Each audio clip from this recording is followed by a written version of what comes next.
Bonjour à tous, j'espère que vous allez bien. Bienvenue dans un épisode 2 des séances Kinugo. Aujourd'hui, un invité d'honneur, le prodige du foot au Québec, l'un des meilleurs joueurs que j'ai vu chausser le terrain. Et jouer contre, j'ai Kevin Lorca. Comment ça va aujourd'hui? Ça va bien et toi, mon cher Hugo? Ça va, vraiment content de te voir aujourd'hui. Merci à toi pour l'invitation, honnêtement. Ça me fait vraiment plaisir. Donc, je voulais commencer. C'est un peu dans le concept de ces nouvelles entrevues que je Ouais, fais, où je parle avec des préparateurs physiques, des entraîneurs, des athlètes, des ex-athlètes sportifs. Et mon objectif, c'est de promouvoir l'activité physique et ouais. mon métier, qui est la kinésiologie. Donc, je commence cette entrevue avec cette question. Wow. Est-ce que tu sais c'est quoi la kinésiologie et comment tu pourrais la définir? Wow! Ça, c'est quand même une bonne question pour commencer, C'est correct honnêtement. si tu n'as pas la bonne réponse. Honnêtement, je vais être honnête avec toi. Je ne sais pas. Je OK. ne sais pas. Je préfère que tu m'expliques que dire n'importe quoi, honnêtement. J'ai peut-être une idée. Ben, partage-moi ton idée, Mon parce que idée, tu me vois un peu sur les oui, réseaux. je te vois sur les Exact, réseaux c'est et ça. tout. J'essaie de comprendre ce que tu fais vraiment et tout.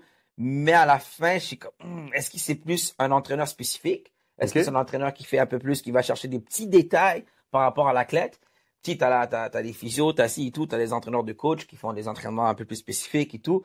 Par- Mais quand je te vois aller, je suis comme, ok, lui, il va chercher une petite chose que moi, peut-être, je ne sais pas c'est quoi. Tu comprends? Ah, parfait, parfait. Donc, je m'attends pas à ce que tu aies la réponse non plus, parce que l'objectif de cette entrevue, Ouais. en partie, c'est de promouvoir cette profession Ben oui. et lui donner lumière. Et donc, la kinésiologie, c'est la science du mouvement humain. Donc, ça va avoir un lien avec l'entraînement, tout ce qui va être la préparation physique. On va intervenir chez des gens en réadaptation. Donc, une blessure, on va pouvoir t'aider à récupérer. Donc, c'est là où tu as raison quand on parle de spécificité. On va aller chercher ces détails de plus. On va aller chercher cet aspect scientifique pour t'aider à performer, à mieux te sentir. Et bien sûr, on touche l'aspect scientifique, la promotion de la santé. Mais bref, je ne vais pas creuser davantage sur ça. J'aime commencer les Wow. entrevues avec Wow. ça. Et à tous mes invités, je vais leur demander qu'est-ce qu'ils pensent de la kinésiologie ou qu'est-ce qu'ils savent de la kinésiologie. Donc, je te remercie. J'ai mis un peu de spot sur ça. Ben non, c'est bien. Puis, tu sais, en même temps, moi, ça me donne une idée parce que, tu sais, moi, physio et tout, mais ce que tu Exact. viens de, On est dans la même branche que les physiothérapeutes. t'as les massos, Exact, c'est physio, puis ça. tout, non? Fait C'est que c'est ça? ça. Massothérapeute, on va aller dans le massage, la thérapie manuelle. Les Mhm. physios vont aller vraiment avec tout ce qui va être blessure. Ils vont t'aider, ils vont avoir des exercices spécifiques pour les blessures. Kinésiologue regarde ça comme tu as vu, un entraîneur spécifique à tes besoins. Il regarde tes compositions corporelles, tes forces, tes faiblesses, fait un plan super adapté et il travaille conjointement avec ses autres professionnels, masso et physio. Wow. Donc, content de te donner Ouais, une merci petite à idée toi. de c'est quoi. Sinon, où je voulais commencer, c'est tes premiers souvenirs avec l'activité physique. D'où ça part? Est-ce que tu es quelqu'un qui est né avec le ballon au pied? Tu es un joueur de soccer? Euh, Comment ça a commencé tout ça pour toi? Tes premiers souvenirs en lien avec Mes le sport, premiers, l'activité physique? mon premier souvenir, puis à l'âge de peut-être de 8 ans. 8 ans? 8 ans. Bon, c'est un souvenir que j'ai 8 ans, 8 ans, 8 ans. Mais quand tu parles d'entraînement physique, c'est Non, un pas entraînement. entraînement, vraiment, est-ce que tu étais quelqu'un que, genre, ta mère te disait, toi, à 8 mois, tu as commencé à marcher, tu courais déjà derrière le ballon? C'est vraiment, En fait, ma quand mère, je parle ça, d'activité ouais, physique, c'est très large comme, ouais, comme, ouais, comme, comme ouais. concept, là. En fait, moi, non. Moi, j'aimais juste jouer au soccer à l'école avec des amis. Ma mère et mon père savaient pas que je jouais au soccer, en fait. OK? Mes parents ne savaient pas. Tu sais, je pense qu'avant, nos parents étaient un peu trop sévères. Donc, je sais pas, mais c'était comme ça un peu dans le vieux tour, comme ça, le old school. Mais ma mère a découvert quand c'était l'ami à mon ami qui s'appelait Carlos Pineda, qui OK? m'a dit, qui m'a convaincu. Je me suis un peu échappé de la maison. J'allais jouer un match. Puis dans ce match-là, ma mère me cherchait. T'avais quel âge à ce moment-là? 8 ans, 7 8 ans. 7, 8 ans. Donc j'ai commencé à 7 8 ans, mais à l'école depuis longtemps. 7 8 ans, puis j'avais marqué 8 buts dans ce match-là. 8 buts? Ligue Latino. 8 buts dans la Ligue Tu jouais Latino. avec quelle équipe à ce moment-là? America. America. America. J'avais marqué 8 buts. Carlos, le père de mon ami qui s'appelle Carlos Pineda, disait à ma mère, vas-y, mets-le dans l'équipe, dans l'équipe. Ma mère voulait rien savoir du tout. Puis là, on commençait à voir que j'avais un talent vraiment que les autres n'avaient pas. Et c'est là que ça a vraiment commencé et cliqué que j'aimais trop jouer au soccer. Puis par la suite, ça a tout commencé Ligue Latino et avec les Italiens. Après ça, il y a eu les Ah, Italiens que c'est là que j'ai connu un peu plus la compétition un peu plus élevée. Ok. Tout ce qui est, je sais pas si tu te rappelles un peu. On a joué C'est quand même. Michel? C'est Michel. Exact. C'est Michel, Rivière-des-Prairies, c'est Léonard. C'est là qu'elle a commencé, le niveau a commencé à augmenter. Mais avant d'arriver là, il y avait aussi les Latinos. Je pense qu'on s'est vraiment connus. De mes premiers souvenirs, donc Kevin, quand je l'ai dit au début, c'est un joueur étoile là. C'est la star. Et depuis qu'on est jeune, Kevin Lorca, c'est le joueur à surveiller. C'est le joueur que même d'autres équipes adverses venaient juste voir jouer pour son talent. Et moi, j'ai ce souvenir de mes premiers pas au foot où je vais jouer avec Saint-Michel. Je pense que c'est Saint-Michel récréatif ou Ouais. A. Et toi, tu étais déjà dans le compétitif double A à cette époque-là. Il y Ouais. avait toi et il y avait un grand gars, un grand Italien. J'ai oublié son nom. Michael. Voilà. Ça, c'était les deux terreurs du 2A. Et je sais que à ce moment-là, on entend déjà parler de Kevin Lorca. Imaginez, genre, juste un village qui parle d'une personne et tu le vois pas. Et là, on fait un match amical contre vous. Et moi, à cette époque-là, je commence à jouer au foot et là, je suis abasourdi du talent de Kevin. C'est un gaucher sur l'aile. Il fait tout le temps la même chose à cette époque-là. Il dribble tout le monde. Il fait une frappe à 10-20 mètres du but, top corner et ça rentre. Moi, ça, c'est les premiers souvenirs que j'ai de toi. Et déjà là, tu avais 10 ans que tu étais compétitif. Ouais, 10 ans. Donc, comment ça s'est passé pour toi, ces premières entrées dans le monde compétitif du foot? Parce que oui, il y a la Ligue Latino, c'est une ligue un peu de garage que des parents se réunissent, font jouer leurs enfants. Mais là, c'est plus réglementé. Tu as un mini passeport qui dit que tu joues à Saint-Michel. Comment ça se passe à ce moment-là? Quand j'ai monté, nous tous, tu as joué à un niveau aussi, je me rappelle super bien de toi, un grand joueur, Hugo aussi, on va pas se cacher. Grand défenseur central, difficile à dribbler. J'étais bon, il était super bon, mais même moi, j'avais la misère des fois à dribbler. Hugo, il arrivait, moi, je le cassais. Il me cassait. C'est la seule façon de l'arrêter. Vous voyez Messi jouer, puis les gens qui viennent le casser, c'est la stratégie. Il n'y a pas d'autre stratégie. Moi, j'avais peur de Hugo. Hugo, c'était le gars qui niaisait pas. Les gens qui connaissent Hugo, ils savent de quoi je parle. Mais quand on est rentré au niveau compétitif, c'est là que j'ai compris que le foot, waouh, il y avait beaucoup de talent. Il y avait beaucoup de talent. C'était difficile, surtout qu'après ça, à 10, 11 ans, on commençait à jouer à 11, si je me trompe pas, à peu près. On jouait à 7, 12 ans, je pense. Mais quand tu rentres dans la compétition là-dedans, tu avais des Braves, tu avais RDP, tu avais Célan, tu avais toujours un Kevin qui était super bon dans chaque équipe. Quand je dis Kevin, on peut parler de Matteo Affrontelli, on peut parler de Alessandro Ricci, on peut parler de tous ces gens-là. Il y a tellement de noms que je m'en rappelle pas. Mais chaque club avait une star, un talent. Un talent. Puis qu'est-ce qui était bon dans cette époque-là? Que, disons qu'à Saint-Michel, je marquais les buts, mais à RDP, c'était Ricci. Donc Ricci marquait, je marquais. Puis là, j'ai dit, waouh, là, on a la vraie compétition. Christophe aussi qui jouait à Saint-Léonard, Sami Falbo qui jouait aussi. Je peux en nommer plein. C'était Rosemont Petite Patrie aussi. Mais ça, c'est après, je pense. Parce que toi, quand tu compétitionnes 2A, tu joues contre toutes eux. Moi, je t'observe de loin un peu parce qu'on joue A. Et c'est après, à partir de 12-13 ans, je pense que c'est là qu'on attend. Non, mais là, c'était rendu que là, on Concordia. joue. Je pense que c'était rendu Concordia. Ben, juste avant Concordia, 11-12 ans, t'as raison. 11-12 ans, il y a Rosemont qui se bâtit. Rosemont, parce que Rosemont, c'était Cosmos. T'as joué avec nous. J'ai joué avec vous à Rosemont. On a fait les tournois à Marper Market puis tout. Mais juste te dire que la différence de niveau, c'était incroyable.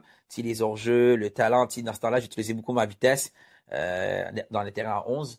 J'étais très vite, mais on voit vraiment la qualité de soccer dans le niveau compétitif, le niveau récréatif, c'était vraiment différent. Par contre, il y avait une ligue où on s'est connu, où on jouait contre, le Classico Peñarol Cosmos, où que le niveau, c'était une ligue de garage, mais je croyais que dans cette ligue-là, toutes les équipes étaient super bonnes. Je sais pas si tu te rappelles un peu de... Ouais, mais si on y pense bien, c'était vraiment comme des mini All-Star Teams. C'était comme les meilleurs de chaque quartier, mais on était que des Latinos. Que des Latinos. Moi. Et quelques Maghrébins. Exactement. Qui venaient compléter avec leur style un peu assez technique, là, disons, le très technique, les Maghrébins à cette époque. Moi, c'est quelque chose qui m'a quand même marqué ma jeunesse, la Ligue Latino, où il y avait Cosmos, Peñarol et tout, c'est l'ambiance, la foule qui venait, les parents, les mamans, tout ça, c'est quelque chose que j'ai pas trop vu dans le compétitif. Oui, les parents venaient encourager et tout, mais par contre, dans la Ligue Latino, c'était rendu un peu compétitif aussi, parce que comme tu disais,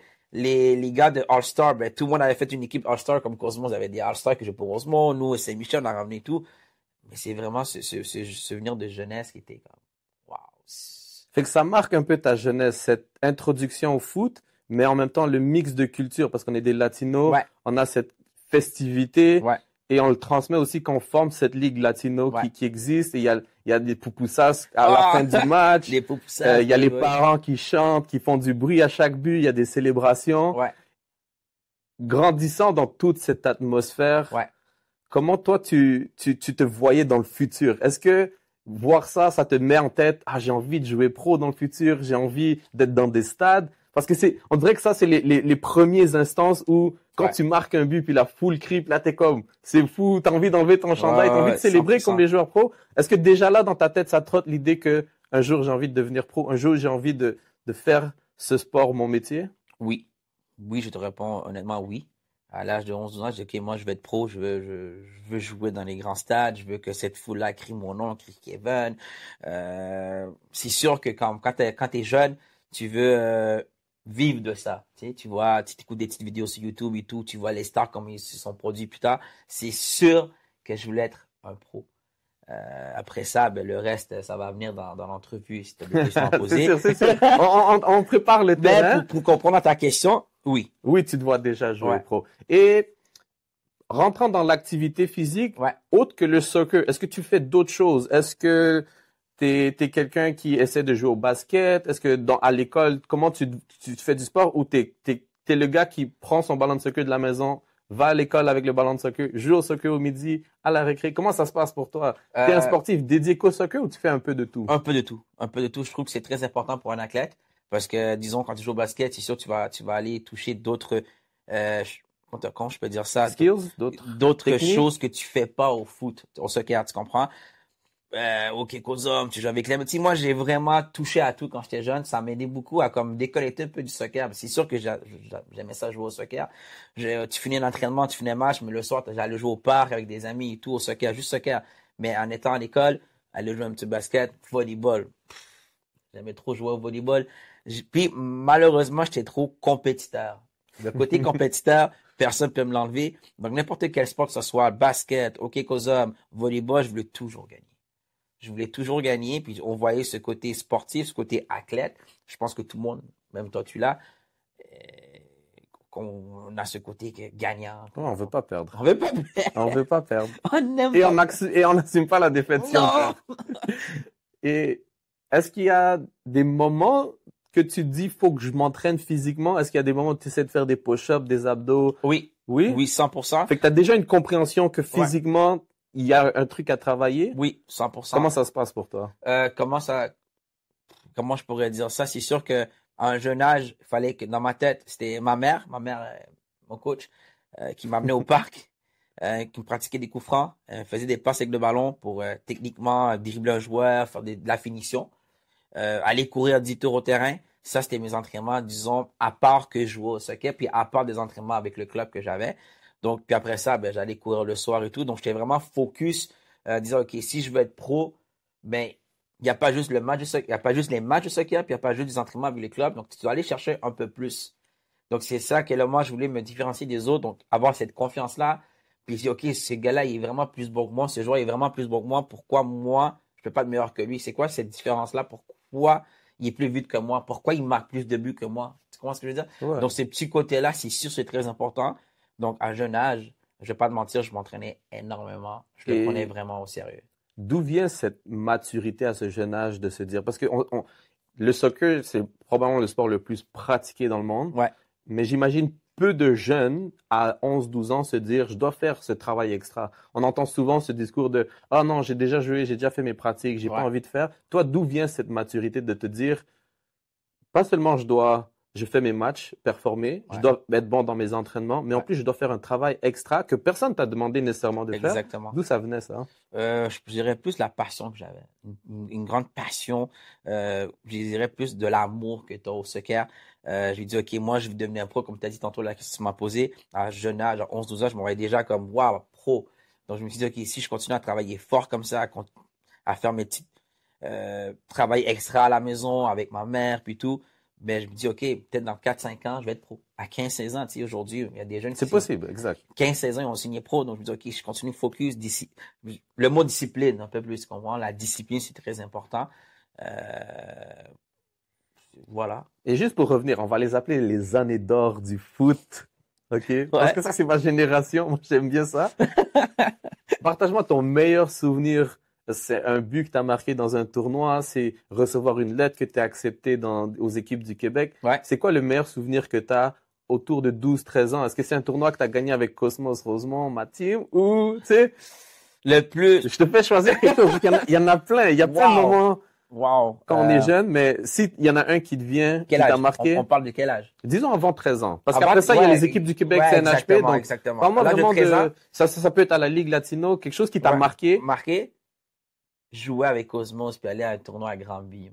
Les tournois de Granby. Ah, puis je sais pas si Santiago, je sais pas si tu vas écouter la vidéo quand on a Quand il chanté la rentrait. Gasolina. Ça, on l'avait gagné ce On tournoi. avait gagné ce tournoi avec amour, avec passion. C'était difficile parce qu'on avait joué la finale, je pense, avec, je sais pas si tu te rappelles de Monteuil. Ouais, Monteil. Monteuil, puis la finale, c'était contre Monteuil, puis c'était un des matchs les plus. Pour moi, c'était un des matchs. Ça, c'était notre pire ennemi, cette ouais, équipe-là. Moi, j'ai Monteil. quasiment perdu tous mes matchs contre eux. Mais ils étaient forts. Ils étaient très forts. Très forts, cette équipe-là. Pour moi, avant mes 13 ans, c'est le tournoi, l'équipe, l'ambiance qu'on avait aussi. Tout le monde jouait pour. C'était un travail d'équipe. Tu perds le ballon, tu avais un Hugo, tu avais un Sébastien, tu avais un Greg aussi. Shane. Shane, tu avais Ezwin, parce que tu te rappelles d'Ezwin aussi. Exact. L'équipe qu'on avait, c'était vraiment une chimie, puis c'était vraiment une équipe de Latino. Puis Je pense que je l'ai ici. Je pense que ça, c'est une des idées de mon père, Latino. Ouais. Puis United.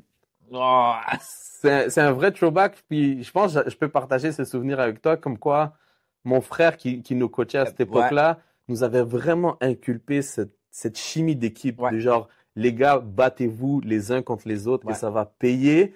Mais c'était pas juste sur le terrain. Puis c'était comme tu dis, quand Santiago il se met à rapper, puis qu'on se met à chanter avec lui, déjà on est fiers d'être latino sur le stage. On est à Granby, fait qu'ils connaissent pas tant les latinos. Puis on est arrivé avec un foot qu'ils connaissaient pas. Exactement. Un foot où Hugo devait partir le ballon de derrière. Alex lui faisait la passe de derrière, puis on était une des premières équipes à jouer à partir du gardien. Ce qui maintenant, quand tu checkes tous les matchs pro, oui, il n'y a personne qui dégage les ballons. Exactement, ils sortent fait que ça, c'est un bon souvenir que tu as. Ouais, moi, c'est un de mes meilleurs souvenirs, honnêtement.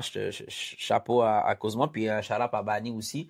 Que la façon qu'il nous coachait, c'était incroyable. Puis je trouve que c'est la chimie qui a créé après ça tous les tournois qu'on a eu ensemble, on a quand même gagné beaucoup de choses. Ouais, après, on a gagné quand même. Quand même. Fait que c'est un très bon souvenir. Je pense que tous les gars qui vont réécouter ça, j'espère que ça vous ramène des souvenirs. Malheureusement, ça prend fin parce que au système au Québec, une équipe comme ça, comme Rosemont, dans d'autres pays, probablement, on aurait continué à grandir, on aurait formé une académie. Ici, il y a le Soccer Québec qui prend en charge et il y a une sélection qui se fait qu'on prend les meilleurs joueurs. Fondation de Lakers, Concordia, Laval. Exactement. Comment tu sens, toi, cette transition? Parce que là, on passe du 2A, mais là, tous les gars que tu as nommés tantôt qui étaient forts dans leur quartier, tu finis par être coéquipier avec eux à Concordia. Ouais, exactement. Comment ça se passe d'une transition à l'âge de 13 ans de se dire, là, je fais un pas un peu plus vers ma profession, mais les gars aussi sont forts autour de moi? Honnêtement, c'était quand même, comment je peux redire ça d'un mot, c'était malade. C'était malade parce que je m'attendais pas que tous les meilleurs joueurs de chaque équipe se retrouvent dans un même parc. Dis-toi que lui, il m'aimait pas, mais à la fin de la journée, il fallait que je lui serre la main, tu comprends? Donc, quand on s'est ramassés tous, t'étais là aussi, Hugo.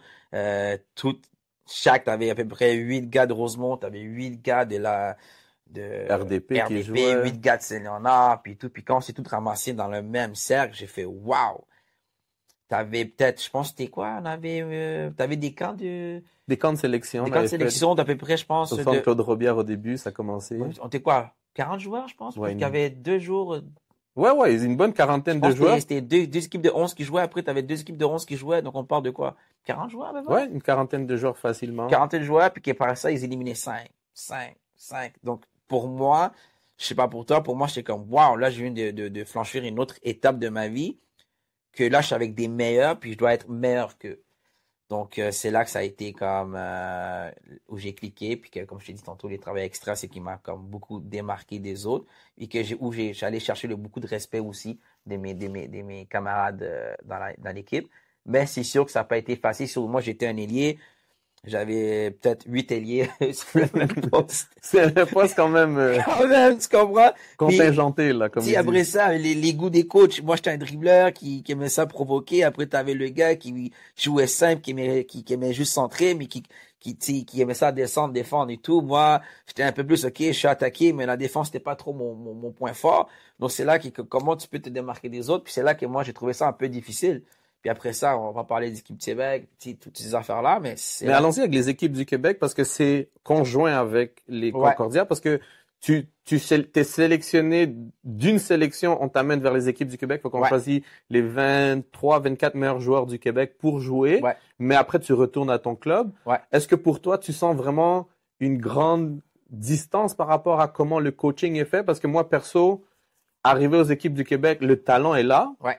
Le coaching, l'encadrement, je suis pas étonné, je suis pas émerveillé, je sens pas qu'au plan tactique, on est comme niveau Barça, niveau des académies. Toi, Non. comment tu le perçois de ta perspective à toi? Comment tu ressens ça, l'encadrement de Soccer Québec à cette époque-là? À cette époque-là, j'ai trouvé ça bien, quand même bien, parce qu'on avait quand même des coachs qui nous poussaient au max, tu comprends? Ça oui, Ça, exact. des coachs qui nous poussaient non-stop et tout. C'est sûr qu'après ça, le mot, comme tu as dit tantôt, le mot tactique, c'est ça que tu m'as Ouais, dit? tactiquement. C'était pas comme aujourd'hui. Tu sais, Ouais, aujourd'hui, t'as la technologie qui joue dans le, t'as tellement de choses qu'avant, il n'y avait pas.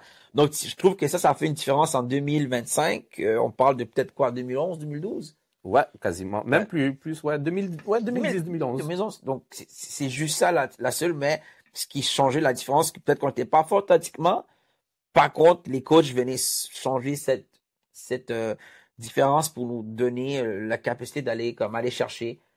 Mais je pense qu'ils nous prennent vraiment comme des professionnels un peu. Tu sais, Ouais, on est oui, tous habillés de la même façon. oui. Quand on dort à l'hôtel, on a des Ouais. règles à suivre. Je me rappelle de Ouais, ça. à On va l'hôtel. tous manger des pâtes sans sauce pour avoir une bonne nutrition. Ouais, Je pense oui, il y a une bonne pensée derrière. Moi, ce qui m'avait déçu, c'est plus au plan tactique. ouais, J'ai l'impression encore à cette époque-là, parce que on vient un peu de cette même génération où notre style de Ligue Latino, de jouer à Concordia, de jouer un peu dans les écoles secondaires, dans les ouais, parcs, c'est un peu plus street, je veux le dire comme ça. ouais, Un peu, on grandit aussi en regardant Joga Bonito à la ouais, télé, les Ronaldinho et tout. ouais. Fait qu'on veut amener cet aspect technique, on veut amener ce flair.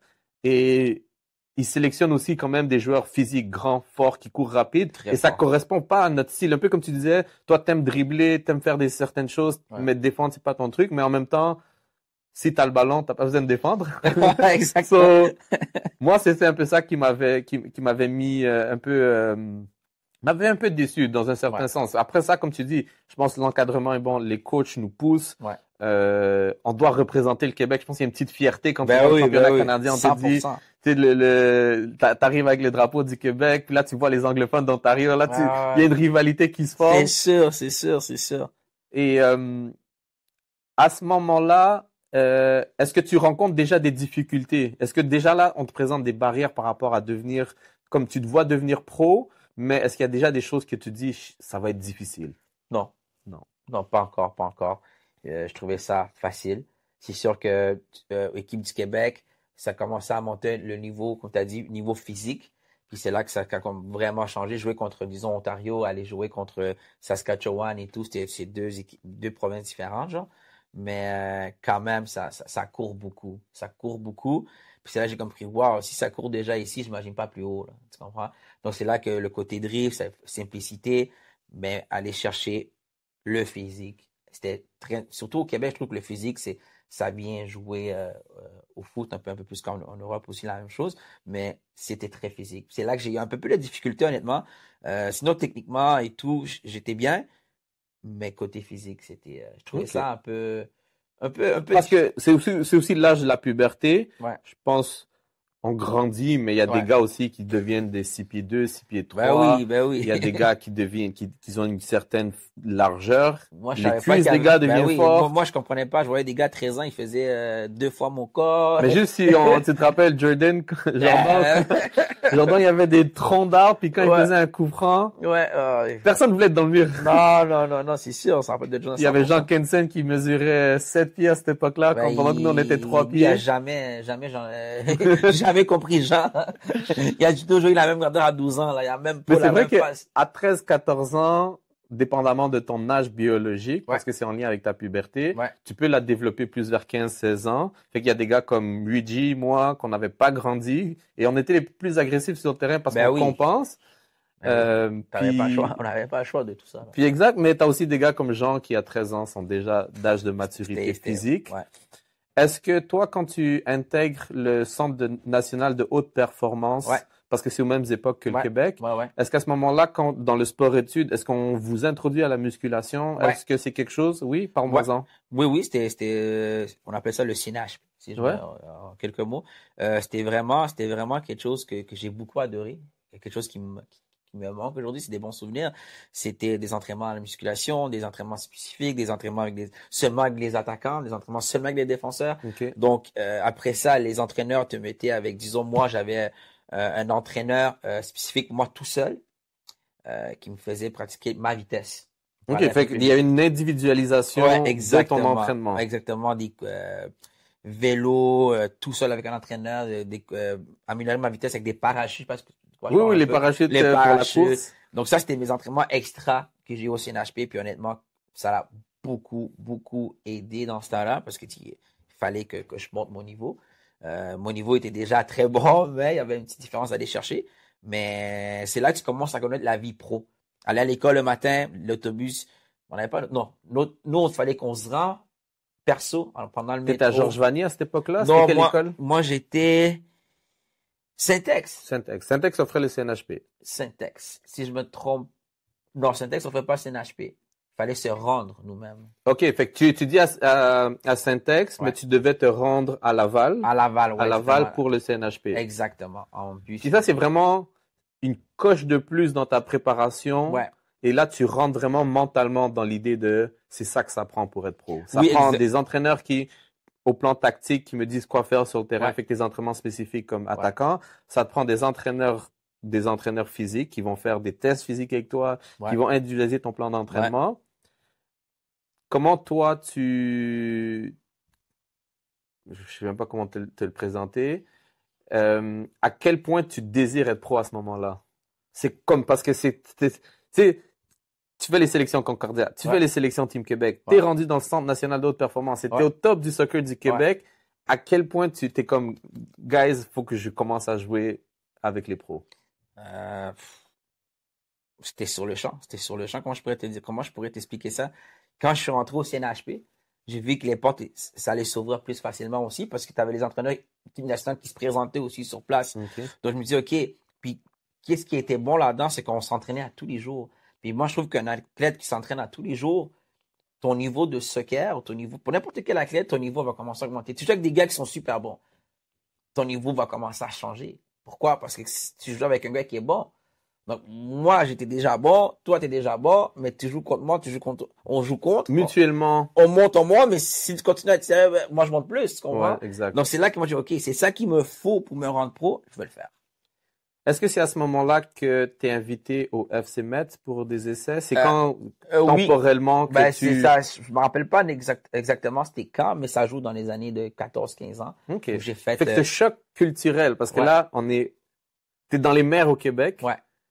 On entend parler que FC Metz en France aiment accueillir des joueurs québécois pour les faire des essais. Ouais. T'es de ceux qui sont appelés à faire un essai. Ouais.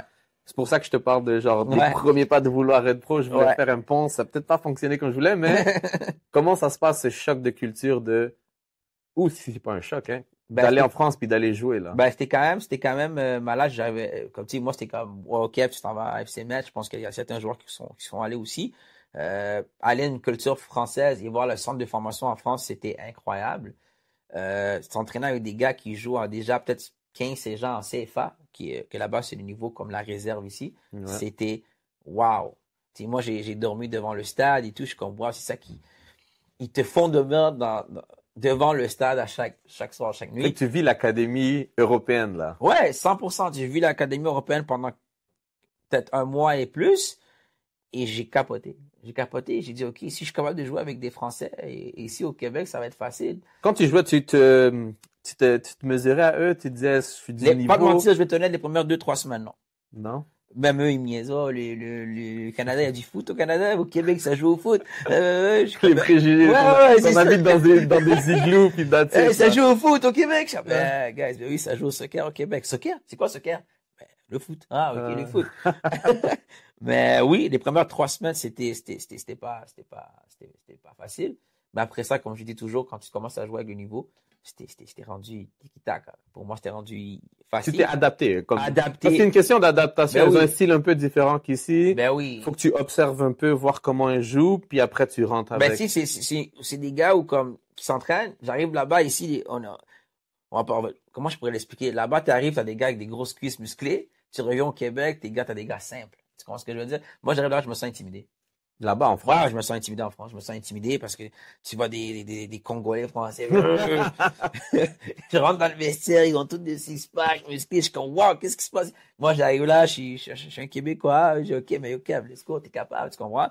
Puis, tu sais, ils ont appris à m'accepter. Je me suis adapté. J'ai eu même encore des contacts aujourd'hui. Je suis devenu ami avec plusieurs joueurs là-bas qui m'ont beaucoup respecté parce qu'ils m'ont dit, wow, tu t'es embarqué ici, tu sais même pas c'est quoi, puis j'ai été capable de m'adapter à leur niveau incroyable. OK. Puis qu'est-ce qui arrive à ce moment-là? Pourquoi, exemple, tu n'intègres pas un centre de formation en Europe? Pourquoi le pont se fait pas? Il y a eu beaucoup de blablabla et tout, donc je vais pas rentrer en détail parce que il y a eu vraiment une. Ouais, c'est ça. C'est juste avoir une idée de qu'est-ce qui a bloqué un peu. Bloqué. Honnêtement, moi, je voyais pas qu'est-ce qui bloquait dans tout ça. Honnêtement, moi, je me voyais jouer là-bas. Talent, t'es de niveau, là. Ouais, talent, je suis au niveau. Talent, je suis au niveau. Puis je me dis, OK, si je reste ici en France, je pourrais me rendre vraiment loin. Encore l'idée de... Ben oui, encore tu joues avec des gars meilleurs, tu t'adaptes et tu continues à monter les échelons. Exactement. Donc, après ça, il y a eu beaucoup comme j'ai dit, je rentre pas beaucoup en détail, beaucoup une histoire ici, une histoire là-bas. Donc, OK, j'embarque pendant ça. Donc, j'ai dit, OK, ben, moi, écoute, moi, je vais rester au Québec. Peut-être au Québec, il va y avoir une chance. Puis c'est là que l'attaque Trois-Rivières est devenue l'Académie de l'Impact. Exact. Que moi... Et juste avant de rentrer dans l'Académie de l'Impact, qui est encore une étape de plus, est-ce que tu reviens déçu, motivé, parce que là, tu sais que tu as le niveau, ou est-ce que tu t'es déçu parce qu'ils t'ont pas pris puis que ça n'a pas fonctionné? C'est pas une question qu'on m'a pas pris, vraiment pas. Mais dans le sens que ça n'a pas fonctionné, est-ce que c'est une déception ou tu t'arrives, tu te dis, je suis motivé, j'ai vu le niveau? Je vais pas te mentir. Après peut-être un mois d'entraînement là-bas, puis j'ai joué quand même beaucoup de matchs, des matchs amicaux avec des équipes et tout. J'ai vu, OK, c'est sûr que t'as des équipes qui étaient pas wow, donc c'était plus facile pour moi. Dans les équipes, c'était plus wow, j'étais comme, OK, je me suis démarqué énormément. J'ai marqué même des buts là-bas et tout. C'était pas une question qu'on m'a pas appris, c'est une question que comme il y a eu des complications de passeport, de transfert, d'administration, puis nanana. Je pense que c'est ça qu'on m'a dit parce qu'honnêtement, je suis pas déçu de ma présence là-bas. Zéro. Je suis mieux avec la tête haute. Je suis retourné chez moi au Québec. Je me sentais au top. C'est ça, motivé. Tu reviens motivé, je suis là. comme, OK, je suis allé jouer là-bas, je reviens ici, je joue avec les gars, OK, c'est trop facile. Je sors d'un centre de formation où j'avais pas d'amis, je faisais que m'entraîner, je suis déconnecté de tous les réseaux. Dans ce temps-là, il y avait pas de réseau et tout comme aujourd'hui. Aujourd'hui, les réseaux sont ce qui explose vraiment, vraiment énormément.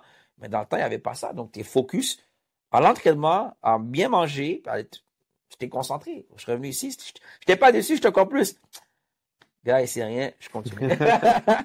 OK, fait que là, on a l'Académie de Montréal qui prend vie. Ouais. Une filiale de l'équipe de l'Impact à l'époque, qui est maintenant le CF Montréal. Ouais. Donc, ils ont un club école. Ouais. Puis encore une fois, intégré. Ouais. Pour moi, je suis pas surpris quand je vous dis c'est le joueur de ma génération, le Golden Boy. Donc, qu'il fasse les équipes du Québec, qu'il fasse le CNHP, qu'on le sélectionne pour aller pratiquer au FC Metz, qu'il soit sélectionné avec l'Académie, ça m'étonne pas. Pour toi, ça se passe comment cette intégration à l'Académie? C'est nouveau. Ouais. On n'avait que les équipes du Québec avant où on avait l'attaque de Trois-Rivières. Ouais. Là, tu sais que tu es à un pas du grand club, là. C'était incroyable. C'était incroyable quand j'ai eu la convocation pour aller au C7. On était quand même beaucoup. On était à peu près... Là, j'ai vu les grands stars. Là. Il y avait Francesco Augustin, parce que tu te rappelles de lui. Tu avais Chris, Michel. Puis, en tout cas, tu avais de tous joueurs de n'importe quel âge. Tu avais des joueurs... Moi, j'avais peut-être 15-16 ans. Tu avais des joueurs de 18, 20, 25, 30 ans même. C'est comme, waouh, tu avais quand même une sélection énorme. Puis à chaque semaine, ils coupaient du monde. Wow. Peu à peu, peu à peu, peu à peu. Je suis OK, Kev, c'est maintenant ou jamais. Pour moi, j'ai dit, OK, il faut que je rentre dans l'équipe. Il faut que mon nom soit encore plus connu ou comme tu es déjà connu. Donc, quand j'ai eu la convocation, j'étais super content. Mais ça a demandé beaucoup, beaucoup de travail, un peu plus qu'on faisait avant aussi. Fait que beaucoup de sacrifices à cette époque-là. Quel type de sacrifice tu peux te donner que tu as dû faire pour te rendre à ce 23 comme qui est le On squad? était 30 gars qui sont restés dans l'équipe. 30 gars qui sont restés dans l'équipe, c'était la discipline. La discipline, c'était vraiment la motivation. Moi, je trouve discipline et Mais ça motivation. représente quoi un peu cette discipline pour toi? Est-ce que c'est ne pas chiller avec des amis parce que là, c'est rendu 16, Ouais, 17 ouais, ans. Si tu as des amis au secondaire, ils ont un peu plus de liberté, les parents les occupent moins, ça ouais, va chill, ça va dans des ouais, fêtes. ouais, Est-ce que pour toi, ça, c'est de faire preuve de discipline, c'est de ouais. te dire, moi, je suis sur le terrain, je joue et je fais abstraction de ça? Comment ça J'ai se passe, la discipline? 15, 16 ans, 17 ans, je peux te mentir, je vais pas te mentir, je vais être honnête avec toi, j'étais encore discipliné. J'étais encore focus. Quand j'ai commencé à l'attaque Trois-Rivières au FC Montréal, excuse-moi, l'Académie de L'académie? l'Impact, j'étais discipliné dans le sens où j'allais courir le soir. Je pense qu'il y a des amis de mon quartier qui me voient aller courir à 11 heures du soir, à 10 heures du soir, aller tirer au but. J'ai quand même du monde qui dit, waouh, ces gars-là, ils veulent vraiment se rendre loin dans la vie. Donc, c'était dans cette époque-là, je dis, OK, ça, c'est la différence que je dois faire pour me rendre dans les 30 joueurs qu'il fallait pour faire l'équipe. OK. Et ça se passe comment, cette première expérience, quasiment, on pourrait la qualifier de semi-pro parce que Ouais, aujourd'hui, ce serait du semi-pro pour moi, vu ouais, le talent que vous aviez. ouais. Comment ça se passe? Dans tout le processus, genre. Ben, comment ça se passe pour toi, intégrer l'équipe, Super bien. jouer, le coaching? Super bien. On a super bien, honnêtement. J'avais des gars, j'avais des collègues. C'est sûr que là, c'est un niveau où, comme le coach, disons, on s'entraînait 5 jours la semaine. Puis le samedi ou dimanche, on avait un match. Donc là, sur les 30 joueurs, ben lui, il en prenait juste 18 avec 2 gardiens. Donc, il fallait toujours, puis moi, j'étais content. Des 30 ou 35 joueurs qu'il y avait dans l'équipe, ben, je faisais toujours partie des 18 gars. Puis après ça, dans les 18 gars, ben, j'ai commencé à donner dans les 11 partants. Donc, dans ce cas, waouh, là, je commence à me démarquer, puis j'étais encore droit dans mon chemin. Donc, de ce côté-là, c'était incroyable. Et niveau de tactique, parce que je sais que souvent dans le sport, on parle des athlètes, Ouais, on parle ils doivent être bons physiquement, ouais, ils doivent courir vite, ouais, s'entraîner, mais si je me trompe pas, faut aussi que tu sois bon à une lecture de jeu. ouais, Est-ce qu'à ce moment-là, on est déjà en train de te parler d'un plan tactique, ouais, du technique? Parce ouais, que j'avais fait un stage au CF Montréal, puis c'est quelque chose que j'avais vraiment apprécié. ouais. C'est que dès l'âge de 13 ans, on est en train de parler de la Ben oui, philosophie de l'équipe pro. Fait que ouais, là, la façon dont l'équipe va jouer, le pro, ben on veut que les jeunes commencent à jouer. C'est un peu comme si tu prends Barça Prime, ouais, Tiki-Taka, mais que toute l'académie est en train de faire des taureaux et en train exact. de pratiquer le Ouais, Tiki-Taka. Fait qu'il y a un aspect vraiment tactique qui est important. ouais.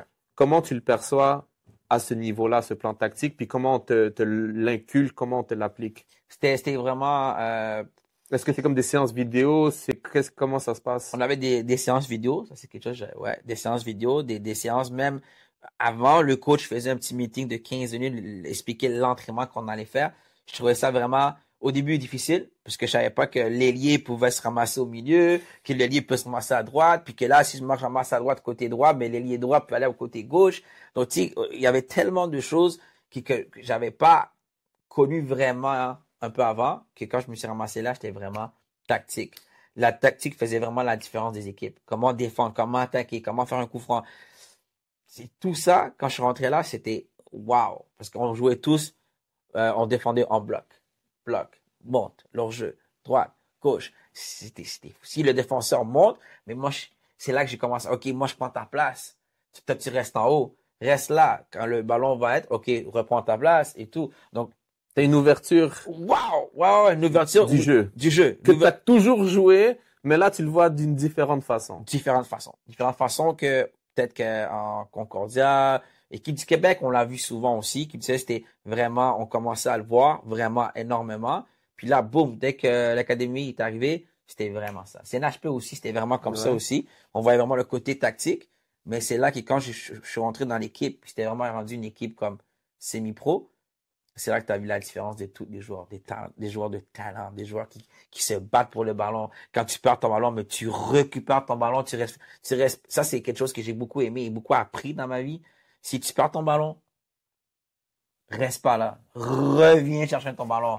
Ça, c'est quelque chose Mais plus comme même dans la vie, comme ça, c'est comme une leçon de vie que t'as eu. Ça, c'est quelque chose qui c'est toujours, puis c'est encore, je l'ai dit encore, tu perds ton ballon, reste pas debout, bats-toi pour ton ballon. J'ai l'impression qu'il y a un coach qui te dit ça live. Est-ce qu'il y a quelqu'un qui t'a marqué dans ce parcours-là? Quelqu'un qui a eu un impact positif dans ton expérience, dans ta carrière de foot à ce moment-là? Ouais. Mais à partir de là, Philippe Poulafroid. Philippe Poulafroid, c'était quelque chose, c'était un coach incroyable qui nous a quand même qui m'a beaucoup montré tactiquement et offensivement aussi, défendre et tout. C'est un coach qui m'a comme vraiment poussé au max. J'ai rien à dire, il m'a poussé au max. Il a toujours été là à l'écoute. Il a toujours été le gars le plus. Un coach toujours droit dans ses affaires, mais un coach aussi ami à l'extérieur du terrain. Tu comprends ce que je veux dire? Un bon mentor? Le mentor. Parce que je pense que j'ai écouté différents podcasts par rapport au foot québécois et son nom sort systématiquement dans cette génération comme étant un pilier, un acteur qui a influencé beaucoup de jeunes à performer dans le foot et à se sentir bien. Ouais. On peut-tu toucher un peu ta première expérience pro parce que tu as quand même été appelé à jouer un match, même si tu n'as pas joué ce match-là avec l'Impact de Montréal? Ouais. Comment ça s'est passé? Est-ce qu'ils t'appellent, ils te disent Kev, mets ton uniforme ce soir, tu joues avec l'équipe première? Comment ça se passe? Parce qu'on n'est pas tous derrière dans l'arrière du décor. Là. Ouais. Je m'entraîne souvent avec les pros. Dans ce temps-là, il y avait peut-être Carl Winmet, tous ces joueurs-là, là, comme Assoum Kamara et tout. Ali Gerba. C'est dans le temps d'Ali Gerba, ça. J'avais oublié Ali Gerba. Tout est toujours t'es droit à l'attaquant, là. Je m'entraîne tout le temps. Je vais aller à Saint-Ex, puis à place d'aller à l'école, mes entraînements étaient à 9h30, donc j'allais aux entraînements des pros. Je m'entraînais presque tout le temps avec eux, tout le temps. Donc, si mon niveau montait. Et là, j'ai eu ma première convocation. Je pense, je me rappelle plus, je pense que c'était Marc Dos Santos, le coach. Il vient du Loco. Dans ce temps-là, tout le monde me disait Loco. Loco vient, il est midi, là. L'entraînement fini, il me dit, tu pars avec nous là. Je suis comme, là? Je suis comme, ouais, tu pars là. Je suis comme, pour vrai? Je pars là? Ouais. Pars, va chercher tes affaires à la maison, puis prends ton passeport, puis on bouge. Je suis comme, ben non. Je suis comme, waouh. Là, Carl, moi, dans ce temps-là, j'ai pas d'auto. Ils ont tous des autos. Moi, je suis en autobus. Je suis comme, OK, il faut être à l'aéroport dans 1 heure. Je suis comme, waouh. Je vais voir Carl oui, il dit, Carl, est-ce que tu penses que tu peux, donner un livre? Donner un livre. On va chez moi. On pack ce que j'ai, puis on bouge. Ouais, vas-y, Loco, on y va.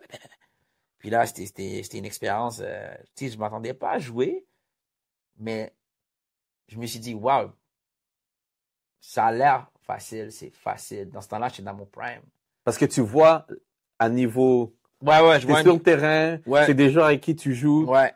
Fait que tu connais les gars de ton équipe. Ouais. Et quand tu les vois performer contre d'autres équipes, tu sens que tu as ta place. Ouais, 100%.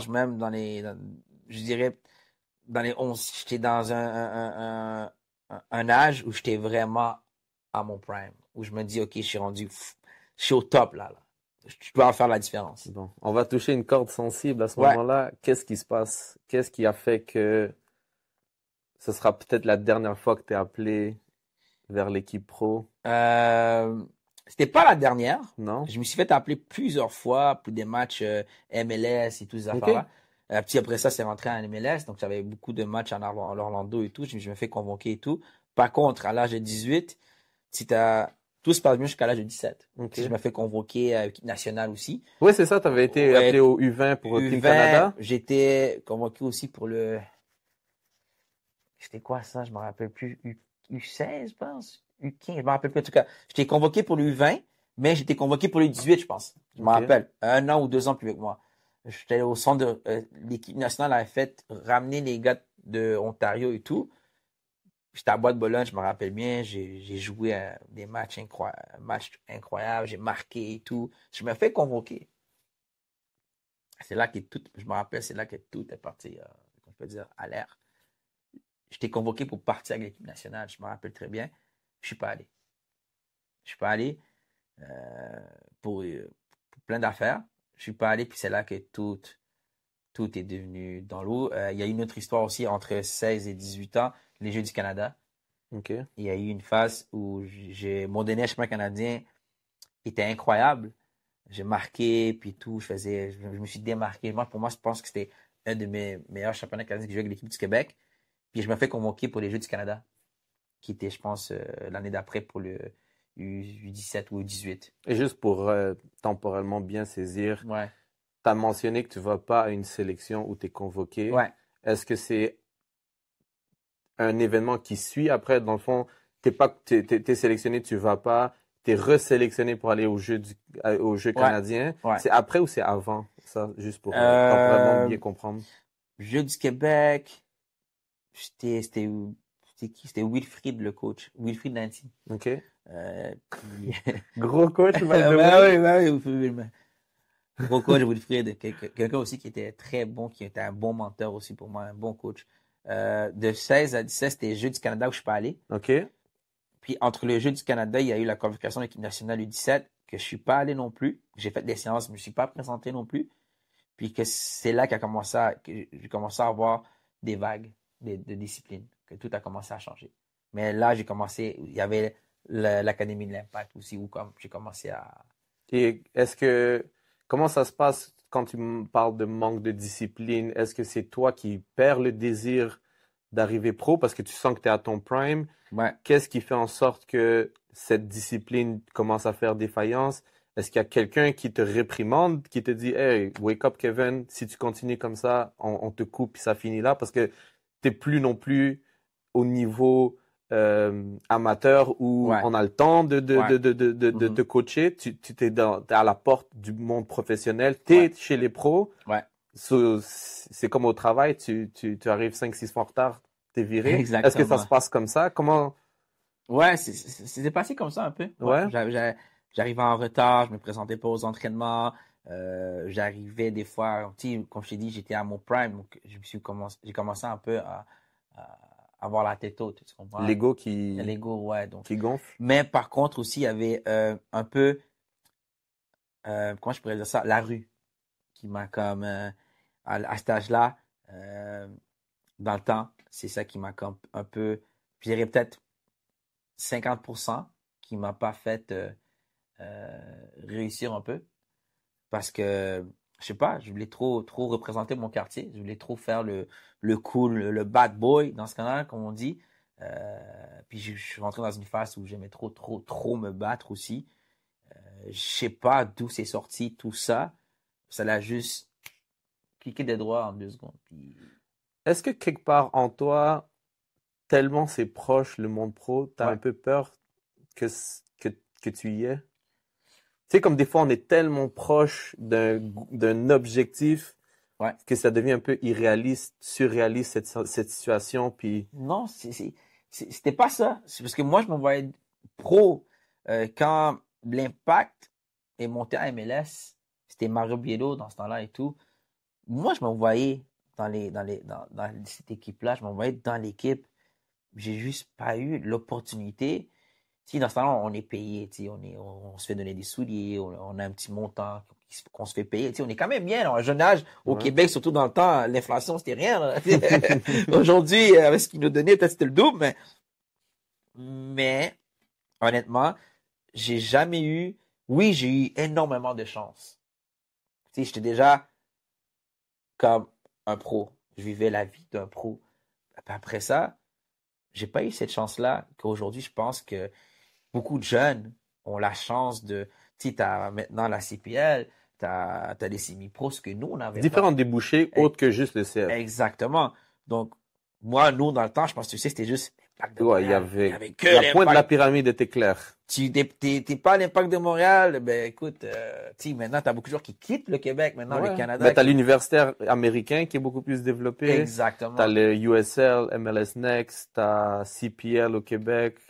T'as les transitions vers l'Europe sont beaucoup plus faciles avec les contacts. Fait Exactement. qu'à ce moment-là, t'as une avenue et ça fonctionne pas. Tu Exact. prends responsabilité en partie de Ouais. ton manque de discipline. Ouais. Est-ce qu'il y a un moment plus euh, qui clash vraiment que tu peux te rappeler qu'à ce moment-là, c'est fini, tes espoirs, chez le monde pro, ça marche plus? Non, j'ai continué, comme je t'ai dit, j'ai eu des vagues. Ouais. Puis c'est là que Philippe rentre en décor énormément dans ma vie, qui m'a comme toujours gardé dans le chemin. Qui m'a toujours dit que Loco, t'es ici. Loco, boum, c'est toujours, honnêtement. Puis c'est lui qui est comme, m'a vraiment, comment je pourrais te dire, un exemple pour moi, qui a été vraiment, dans les moments les plus difficiles dans ma vie, ça a été vraiment lui. Je venais, puis j'en discutais avec lui. Il connaît tellement de choses que je lui dis merci aujourd'hui. Mais j'ai eu mes moments très bas, puis je recommençais tout le temps. OK, cette année, c'est là-bas, je deviens pro. OK, je continue, boum, boum, boum, boum. Tu sais, j'ai quand même arrêté peut-être à 23. 23, 24 ans, j'ai arrêté. Fait que pendant 5 ans, t'es en montagne russe. Ouais. Ton talent et une partie de ta tête dure peut-être qui font en sorte que tu y crois encore à ce rêve. Ouais. Est-ce que c'est avec la fin de l'académie que ça prend un peu fin? Parce que je sais que à un moment donné, l'académie ça durait pas l'académie, le club école de l'Impact à cette époque-là. Ouais. Ils font une année MLS Next Pro. Ouais. Puis en décembre, vous êtes annoncé que ça continue pas. Non, je pense que c'est cette année-là que moi j'ai quitté. Cette année-là, cette année que j'allais voir les coachs, j'ai dit OK, pour moi c'est fini. Ok, c'est toi qui es allé leur annoncer avant même que tu saches que l'équipe allait être moi, parce que c'était pas une nouvelle que tout le monde était au courant, ça s'est su un peu dernière minute. Ouais. Mais toi, avant, qu'est-ce qui te fait prendre cette décision que c'est fini? Je sais pas, je voyais pas. Il commence à y avoir beaucoup de jeunes avec des talents dans l'équipe et tout. Puis là, je me suis dit, OK, il faut que. Puis moi, ce qui m'a comme venu un peu chercher de colère, c'est que de tout ça, puis à mes 22, 23, j'ai repris ma touche. Je me suis remis en forme, puis tout. Puis je me voyais, mais j'avais pas eu l'opportunité de le montrer dans les 11 partants, tu comprends? Donc, c'est là que j'ai commencé, OK, avec toutes les chances qu'on m'a données, on commençait à me mettre de côté. Puis là, c'était comme le manque de discipline de ma part aussi. C'est là que j'ai mangé la claque dans la face. Toutes les chances qu'on m'a données, mais ça commençait à dire, OK, écoute, Loco, tu as des jeunes qui viennent, qui sont peut-être au même niveau que toi, meilleurs que toi. C'est là que j'ai eu la motivation. OK, on va leur montrer que même à mon âge, qu'il y a un jeune de 18 ans, ils ne sont pas meilleurs que moi. Donc là, j'ai repris mon niveau plus fort qu'avant, mais j'ai jamais eu la chance de montrer aux pros. Jamais. J'ai jamais eu l'opportunité de qu'on m'ouvre la porte, tiens, voilà, vas-y. Mais ça joue vraiment, je mets la faute sur moi qui n'a pas été discipliné. Fait que quand tu prends cette décision de ne plus jouer, t'es où mentalement? Comment tu vois le futur? Difficile au début, parce que tu avais beaucoup de monde. Moi, ce que j'ai trouvé plus difficile quand j'ai arrêté de jouer au soccer, c'est les gens à Montréal, j'étais quand même connu, tu sais, j'ai quand même m'arrêter, puis ils me disaient qu'est-ce que tu fais là, toi? Hein? Tu as gâché ta vie, tu aurais pu devenir pro, une star de Montréal et tout, mais tu sais, c'est des mots que comme les gens veulent pas te blesser. Ils veulent juste même moi je l'ai fait là. ouais, mais tu sais, parce que de notre perspective, mais t'as un talent. Il est très humble quand il dit que genre il voyait les autres puis qu'il devait travailler. Vous l'auriez vu chausser les terrains. C'était magique. C'est vraiment. Tu faisais voir le jeu au ralenti comme quand on voit Messi jouer. T'avais cette aura, cette sensation de genre ralentir le jeu autour de toi, de contrôler le jeu, le ballon.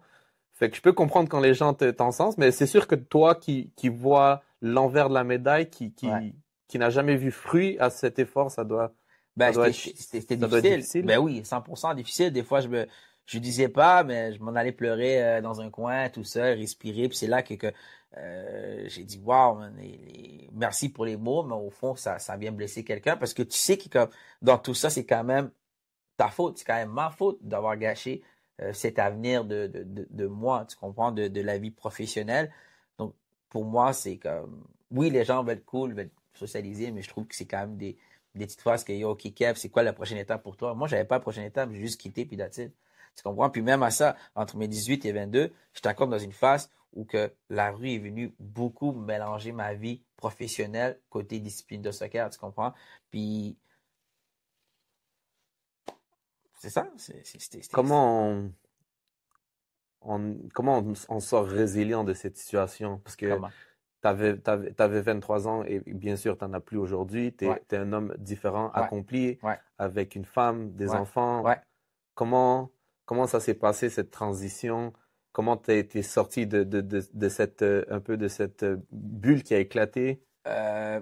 Je te parle de l'année qui est d'après, l'année tout Ben, après. comment ça s'est passé? Ouh! Si on fait un résumé des 5 Jusqu'à dernières maintenant, années jusqu'à aujourd'hui, jusqu'à aujourd'hui, ouais, pour pas, je jusqu'à veux pas aujourd'hui. non plus rentrer dans ta vie privée à ce Non, niveau-là, mais écoute, comme j'ai dit, j'avais pas de plan B. Je suis allé avec le flow. J'ai pas de plan B. Ma mère était très déçue. Moi, j'étais vraiment approche avec ma mère. Ma mère, c'était celle qui me poussait au maximum et tout. Donc, elle était vraiment déçue de ma décision. Quand j'ai dit, OK, maman, j'ai hâte de jouer. Elle m'a dit, ah ben non, qu'est-ce que tu fais? Non, en tout cas, bref.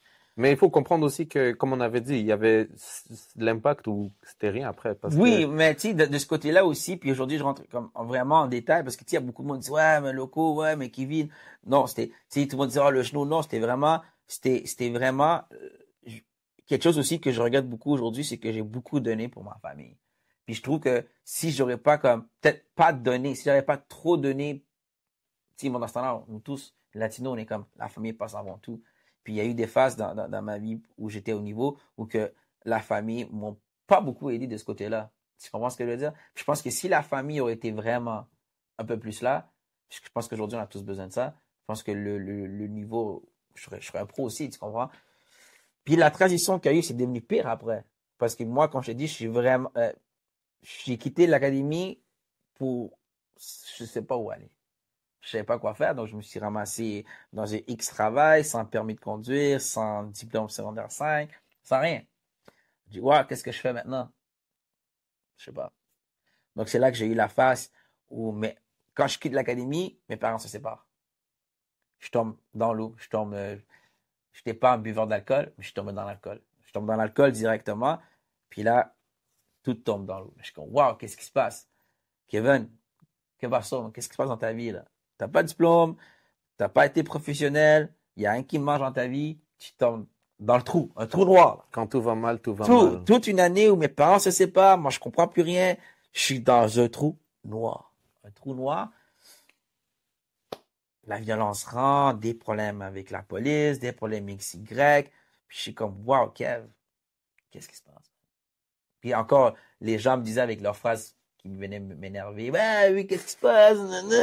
Et au gars, Dans les pires moments, c'est surtout pas ce que tu veux, c'est le doigt dans la plaie. Les pires moments de ma vie où quand les gens voulaient bien faire, mais au fond, pour moi, ça venait juste pas m'aider, tu comprends? Donc, j'ai passé peut-être direct après l'académie, alcool, problème, beaucoup de problèmes avec la police, séparation de mes parents. Je pense que ça, c'est venu me chercher, ça m'a comme peut-être mis encore dans l'eau. Tu sais, j'ai grandi avec mes parents pendant peut-être 25-26 ans, puis quand je les ai vus séparés, C'est un choc. ça m'a comme brisé en deux. Ça m'a brisé en deux, puis c'est là que je suis vraiment tombé dans le trou. J'ai pas réussi ma vie, j'ai pas réussi ça, puis je vois ça, mes parents pas ensemble. Moi, je voyais que mes parents allaient jusqu'à mes 60 ans, là. On espère tous, je pense. Ouais, puis comme, c'est ça qui m'a comme, wow. Je suis tombé dans l'eau. Ouais. Fait qu'au fond du baril, comment on fait pour monter la pente, sachant que le foot c'est plus une option? Qu'est-ce qui t'a permis de t'en sortir? Est-ce que t'es comme quelqu'un qui a mis sa capuche, qui est allé au gym, puis s'est mis à réfléchir, qu'est-ce que je vais faire de ma vie? Comment ça se passe, cette transition? Ouh. Comment, peu à peu, ça a pris du temps. Honnêtement, c'était pas du genre de domaine où ce que tu me dis, c'était pas du genre au lendemain. Ça m'a pris peut-être un an et demi à me remettre. Puis, c'était difficile. J'étais même devenu gros, là. Disons, pour quelqu'un qui est qui vit peut-être cette situation, qu'est-ce que Mhm. tu lui dirais pour qu'il s'en sorte? Qu'est-ce que toi t'as fait qui a fait en sorte que t'en es plus là aujourd'hui, à ce jour? Qu'est-ce que j'ai fait? Ou qu'est-ce que je pourrais dire à quelqu'un? Ben, les deux, parce que Ouais. évidemment, de ma perspective, t'es Ouais. plus dans cette situation-là. Non, Fait qu'il y a non, quelque non, chose non. qui est arrivé où t'as fait plusieurs actions qui ont fait en sorte que t'es plus là. Et où, si tu regardes du recul, tu dirais à Kevin, bro, Moi, pour te mentir, c'est quand j'ai passé une soirée tu sais, on m'a arrêté à cours de volant, puis j'ai passé une soirée en prison. C'est là que comme, j'ai dit, OK, j'étais avec des individus que je savais pas c'était qui, puis ça m'a donné une grosse claque dans la face. C'est là que ça m'a comme réveillé. Si j'avais des affaires à droite et à gauche, donc, puis après ça, ben, l'accumulation des problèmes avec la police, puis quand la police m'a arrêté, Ben, tu sais, on m'a juste, puis j'ai eu beaucoup de problèmes avec la justice, qui quand je me suis ramassé peut-être 2, 3 fois, puis je pense qu'à la troisième fois, j'ai mangé ma claque. Puis je suis sorti de là, je vois ma mère pleurer, je vois tout le monde, puis que quelqu'un est assis à côté de toi en train de faire son numéro 2, puis que tu parles comme si rien n'était. J'ai dit, oh! Puis qu'après, à C'est pas le côté, même dans le type d'entrevue, hein. puis que l'autre côté, t'as les gars qui crient. J'ai dit, Tu te OK. voyais pas là. Non, je me voyais pas là. Puis Ça change des vestiaires où tout le monde est en train Ouais, de bien ouais, ouais. saper. Ouais, Fait que c'est sûr, t'as pas ce rêve-là, mais non plus, tu vaux plus que être ouais. dans cette situation-là. Exactement. Puis je pense que c'est la claque qui m'a motivé à changer ma vie. Cette année-là, j'ai dit, OK, qu'est-ce qu'il faut pour arrêter tout ça? Qu'est-ce qu'il faut pour pas être le Pour pas être là. pour être là, tu comprends? Donc, je me suis inscrit au gym, je suis retourné un peu au foot, j'ai arrêté l'alcool pendant un bon bout, tu sais, parce que l'alcool, c'était mon problème. L'alcool me rendait violent, puis tout. À cause de toute ma tristesse, je croyais que l'alcool, mon système était comme, OK, Kev, yo, faut que t'arrêtes ça. Puis, comme je t'ai dit, c'était vraiment ça la claque, la motivation de m'inscrire au gym.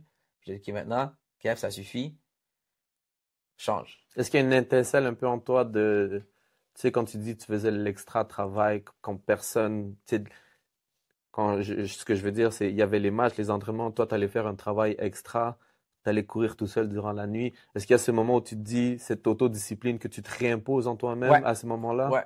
J'allais courir, j'ai eu une opération au tibia dans ces moments. J'ai eu beaucoup de choses dans ces moments d'ici. J'ai eu une opération au tibia et tout.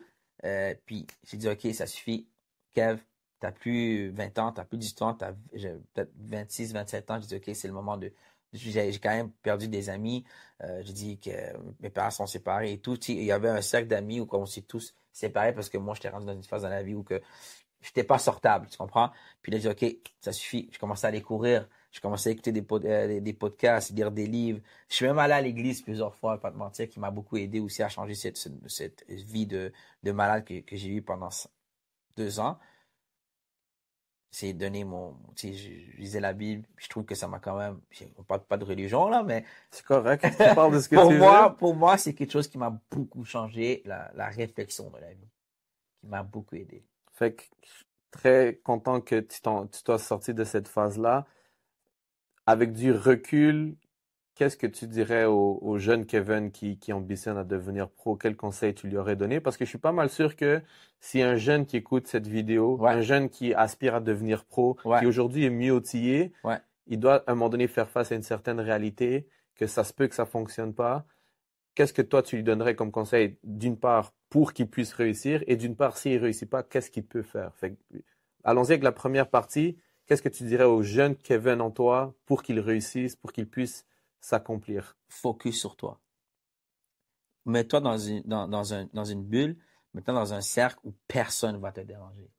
Je sais qu'il y a ta famille, je sais qu'il y a tes amis, mais si tu veux te rendre pro, je trouve que le cercle, tu dois le fermer. Le cercle, tu le fermes, tu te mets dans un niveau où que personne, dans 10 ans, quand tu vas gagner beaucoup de millions d'argent, c'est là, c'est là que tu vas voir ce qui tes vrais amis. Parce qu'à un moment donné, il faut que tu coupes tes amis. À un moment donné, c'est des sacrifices dans la vie. Puis c'est ça que moi, je dirais aux jeunes, aujourd'hui, coupe ça, concentre-toi, fais tes entraînements extra, va t'entraîner, concentre-toi aux études, finis ton école et en même temps entraîne-toi puis deviens pro. Parce Comme un qu'aujourd'hui, investissement monétaire, là. exactement, Save l'argent aujourd'hui, puis dans 10, 15 ans, tu c'est auras les fruits de ton travail. exact, faut que tu focuses sur toi. Si tu focuses pas sur toi, un exemple, le meilleur exemple, moi, tu focuses pas maintenant, plus tard, Fait que, guys, focussez sur votre objectif. ouais, Ça veut dire mettre du temps, de l'énergie et couper les distractions. Ça veut dire si tu es un jeune gars, coupe les copines au pire.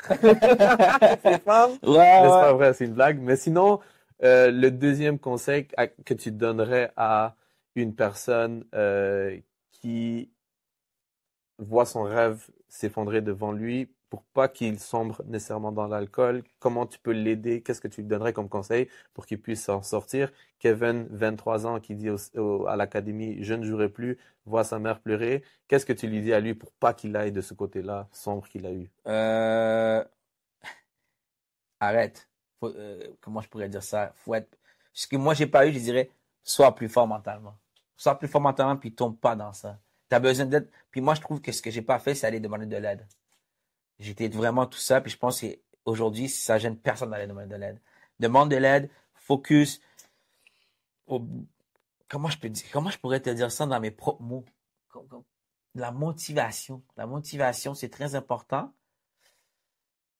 Parce que tu parles de force mentale, Ouais, mais immédiatement après, tu as dit aller chercher de l'aide, ouais, ce qui peut sembler un peu contradictoire parfois, dans le sens, ouais, avoir une force mentale, ça veut pas dire être seul, ouais, ça veut dire peut-être accepter qu'on a besoin d'aide. ouais, peut-être. Je sais pas comment. Moi, je sais que moi, je me comprends moi-même, tu comprends? Ouais. Mais, tu sais, ça dépend vraiment.